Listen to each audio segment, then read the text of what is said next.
Bismillahirrahmanirrahim. Assalamu alaikum and welcome to all of you. It's me Sir Safiullah from my channel Safi Educational Institute. आप सब साथियों को, सब viewers को अपने चैनल साफ़ी एजुकेशनल इंस्टीट्यूट में खुशामदीद कहता हूँ। आज हमने एक इम्पॉर्टेंट कंसेप्चुअल क्वेश्चन को समझना है। क्वेश्चन ये है कि why a living body sink या drown in water and a dead body float on water. मतलब ये है कि क्यों एक ज़िंदा इंसान पानी में डूब जाता है और मुर्दा इंसान पानी में तैरता है।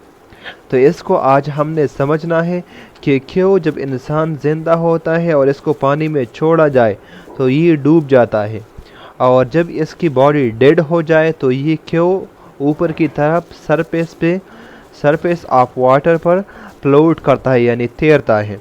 तो इसमें जो हमारे साथ कॉन्सेप्ट है, कॉन्सेप्ट किसका है? डेंसिटी का कॉन्सेप्ट है।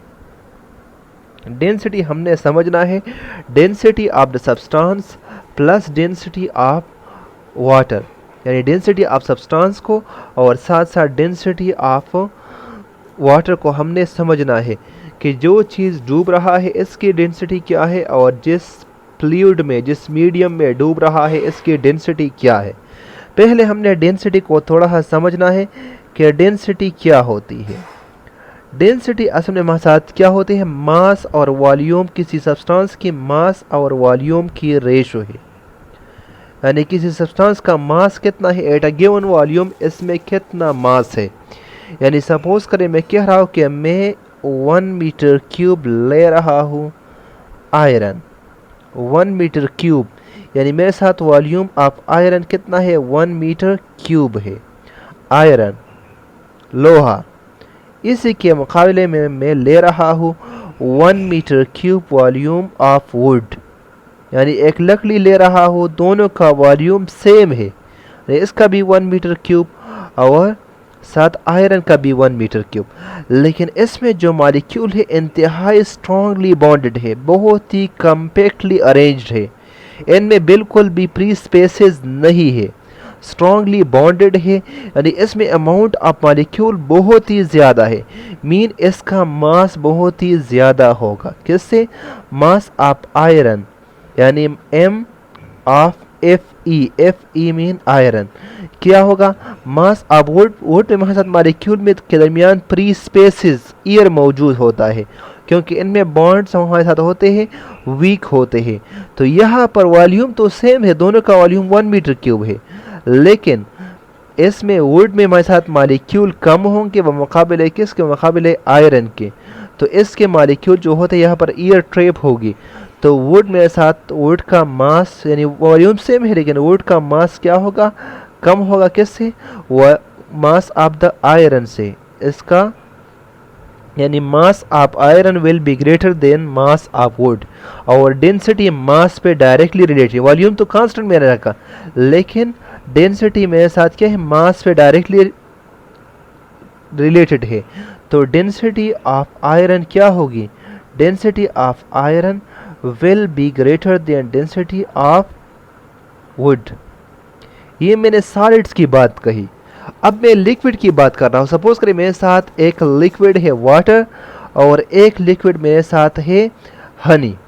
यानी इसी वाटर को आप देखें तो वाटर में हमारे साथ मॉलिक्यूल्स मौजूद है, H2O मॉलिक्यूल, और मेरे साथ हनी में हनी के मॉलिक्यूल एग्जिस्ट कर रहे हैं। तो हनी के अगर आप लोग देखें तो हनी की डेंसिटी क्या है? हनी की डेंसिटी ऑफ वाटर से ज़्यादा है, क्योंकि यहाँ पर मॉलिक्यूल स्ट्रांगली और पैक्टली अरेंज है। मॉलिक्यूल आसानी के साथ मूवमेंट नहीं कर सकते, लेकिन यहाँ पर जो हमारे साथ वाटर है, वाटर में मॉलिक्यूल थोड़े से फासले पर फ्री स्पेसेस मौजूद है। मीन के डेंसिटी ऑफ वाटर क्या है? डेंसिटी ऑफ वाटर कम है डेंसिटी ऑफ हनी से। यानी वाटर की डेंसिटी हमारे साथ तकरीबन है 1000 किलोग्राम पर मीटर क्यूब, और डेंसिटी ऑफ हनी मेरे साथ जो है तकरीबन 1300 किलोग्राम पर मीटर क्यूब है। डेंसिटी ऑफ हनी मेरे साथ तकरीबन 1300 किलोग्राम पर मीटर क्यूब है। तो यह हमने समझना है कि डेंसिटी जिस चीज़ की ज़्यादा होगी, यानी अब वाटर की डेंसिटी कम है और हनी की डेंसिटी ज़्यादा है। अगर मैं हनी को वाटर में डाल रहा हूँ तो जिस चीज़ को आप दूसरे यानी मीडियम में वाटर में हनी को डाल रहा हूँ तो वाटर में ये डूबेगा कि नहीं डूबेगा। तो इसके लिए हमने दोनों चीज़ों को की डेंसिटी को देखना है। अगर ये चीज़ जिसको आप इस वाटर में डाल रहे हो, अगर इसकी डेंसिटी यानी this is more denser then water, अगर वाटर से ज़्यादा डेंसर है यानी इसकी डेंसिटी वाटर से ज़्यादा है तो ये क्या करेगी, नीचे की तरफ जाएगी यानी डूबेगी। अगर इसकी डेंसिटी वाटर से कम है तो ये सरफेस आप वाटर पे फ्लोट करेगी, नहीं डूबेगी।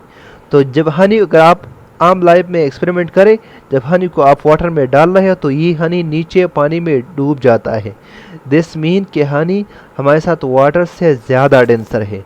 लेकिन इसी के मुकाबले में अगर आप किसी पेट्रोल को ले लें और इसको वाटर में डालें तो ये सरफेस पे रहेंगे, ये नीचे की तरफ नहीं जाएंगी, मीन कि लेस डेंसर देन वाटर। ये हमने डेंसिटी के हवाले से थोड़ा सा डिस्कशन किया। अब अपने ओरिजिनल क्वेश्चन पे आते हैं कि जब हम एक बॉडी को यानी जिंदा बॉडी पानी में क्यों डूब जाता है और मुर्दा बॉडी पानी में नहीं डूबता। अब इसी अपने क्वेश्चन की तरफ आ जाते हैं। सपोज मेरे साथ ये क्या है, वाटर है। इसी में मैं एक बॉडी को यानी सपोज करें एक इंसान इसमें आ जाता है। जब इंसान इसमें आ जाता है ये कोशिश करता है कि इसमें तैरे, लेकिन इसकी एनर्जी ख़त्म हो जाती है और जब एनर्जी ख़त्म हो जाए तो इसके जो हमारे साथ लंग्स है इसमें पहले ऑक्सीजन का और कार्बन डाइऑक्साइड का हमारे साथ ट्रांसफ़र होता था, यानी ऑक्सीजन लंग में जा रहा था तो बॉडी काम करता था।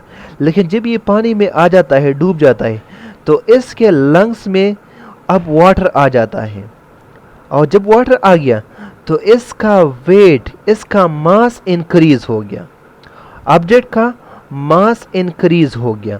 और जब मास इंक्रीज हो गया तो इसके साथ इसका वेट भी बढ़ जाता है। वेट वही फोर्स है जो इस बॉडी पर नीचे की तरफ लग रहा है। जब वेट इंक्रीज होगा तो बॉडी नीचे की तरफ आना शुरू करेगा। साथ जब वेट मास इंक्रीज हो गया तो density directly proportional to mass है, मास पे डायरेक्टली रिलेटेड है, तो डेंसिटी ऑफ द ऑब्जेक्ट बढ़ गया। यानी अब इस बॉडी की डेंसिटी ज़्यादा हो गई। क्यों?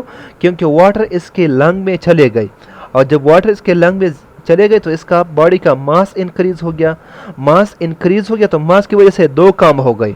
एक, इसका वेट इंक्रीज होगा जिसकी वजह से ये बॉडी नीचे की तरफ आ रही है। ऊपर जो वाटर यहाँ पर मौजूद है, वाटर इस पे ऊपर की तरफ फोर्स लगा रहा है which is called buoyant force या अपथ्रस्ट फोर्स।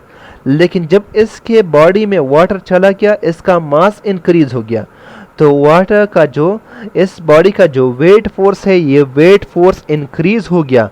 किससे? बॉयंट फोर्स से इंक्रीज हो गया। और जब वेट इंक्रीज होगा तो बॉडी नीचे की तरफ आएगा। और साथ दूसरी बात यह है कि इसकी डेंसिटी, मास इंक्रीज होने की वजह से इसकी डेंसिटी भी इंक्रीज हो गई। और जब इसकी डेंसिटी इंक्रीज हो जाए डेंसिटी ऑफ वाटर से, तो ये बॉडी नीचे की तरफ आ जाएगा। अब बात तो समझ में आ गई कि मास इंक्रीज हो गया due to the water transfer into the lung of the body. Lungs में वाटर ट्रांसफर हो गए तो इसकी वजह से इसकी मास इंक्रीज हो गई, मास की वजह से इसका डेंसिटी भी इंक्रीज हो गया और साथ वेट भी इंक्रीज हो गया। जब मास, वेट और डेंसिटी इंक्रीज हो गई तो बॉडी नीचे की तरफ आ गया। तो हमने तो ये बात से हमने यानी ये बात तो क्लियर हो गई कि बॉडी डूब गया due to the increase in weight और साथ due to the increase in density.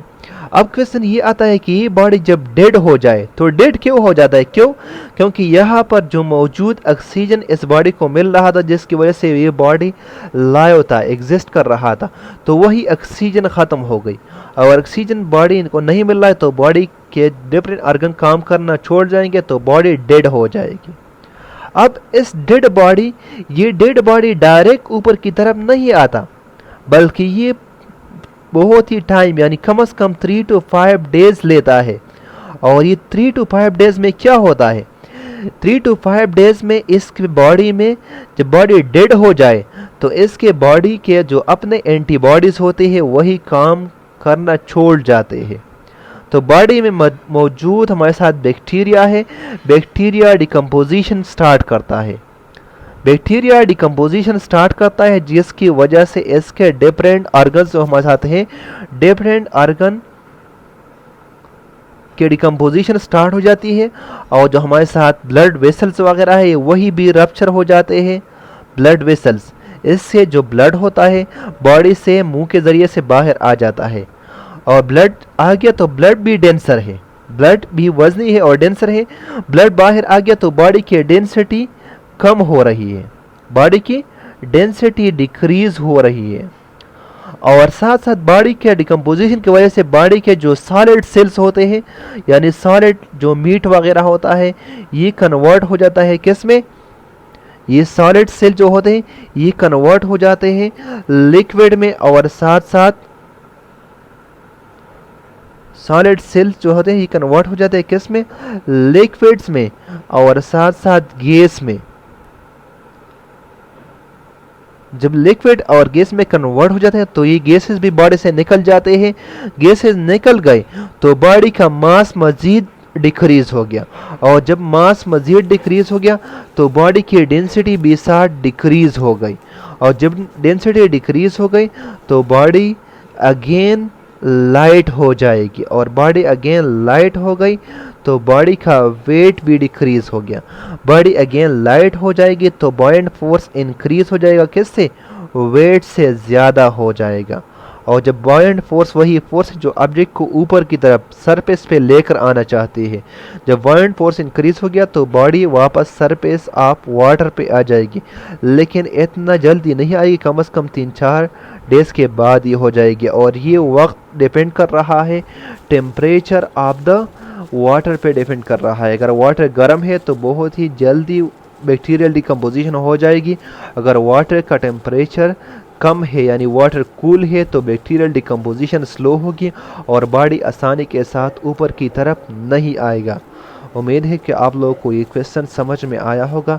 अगर क्वेश्चन समझ में आया हो और वीडियो आपको पसंद आई हो तो चैनल को सब्सक्राइब करें और वीडियो को लाइक और कमेंट करें। थैंक्स। अस्सलाम वालेकुम।